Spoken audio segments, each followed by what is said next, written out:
को यहाँ पे हमें मेंशन किया गया क्यू वैल्यू से, यानी कि जो आपका क्यू है, यानी कि जो आपका एवरेज आ रहा है, ये 6 टैबलेट जो आपने लगाए हैं उसका जो एवरेज आता है वो 60 मिनट्स के अंदर 75% या 80% या 85% जो कि आपके स्पेसिफिकेशन के अंदर गिवन है उसके मुताबिक वो चीज़ रिलीज़ हो रहा है या नहीं हो रहा है, उस चीज़ को हम देखना है हमें।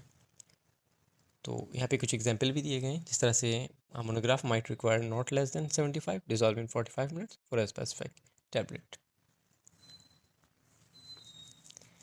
लास्ट में हम आ जाते हैं, स्टेज आता है S1 S2 S3।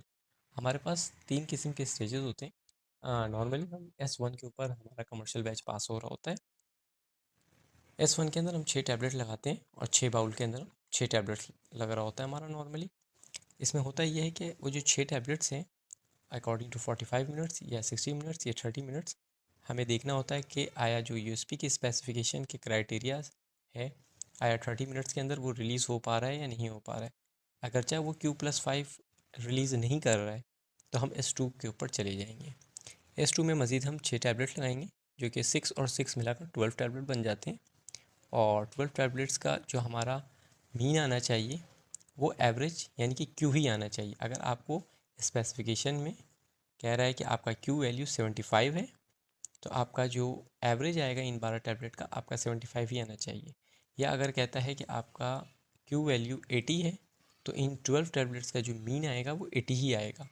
उसमें से कोई भी एक टैबलेट्स आपका Q-15 आ सकता है, लेकिन Q-15 से अगर लोअर साइड आ जाता है तो हम S3 के ऊपर मूव कर जाएंगे। S3 के अंदर मज़ीद हम 12 टैबलेट एडिशनल लगाएंगे।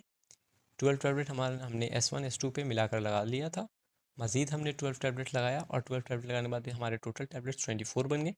इसका जो मीन आना चाहिए, इसका भी मीन आपके पास Q वैल्यू होना चाहिए या Q से ग्रेटर होना चाहिए, लेकिन इसमें कोई भी 2 टैबलेट्स Q-15 तक आ सकता है।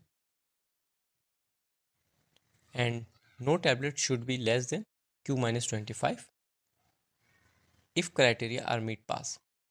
कोई भी 2 टैबलेट्स Q-15 के अंदर आ सकता है और कोई भी एक टैबलेट्स Q-25 तक जा सकते हैं, लेकिन अगर Q-25 से लोअर साइड अगर रिजल्ट्स आ जाता है तो वो आपका टेस्ट फेल हो जाएगा।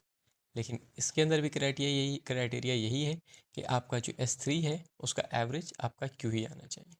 तो ये आज हमारा एक छोटा सा टॉपिक था डिसोल्यूशन क्राइटेरिया के ऊपर, और इस तरह की मालूमाती वीडियो हासिल करने के लिए आप हमारे चैनल को लाइक करें, सब्सक्राइब करें और ज़्यादा से ज़्यादा शेयर करें। इंशाल्लाह कल फिर हाजिर होंगे नए टॉपिक के साथ।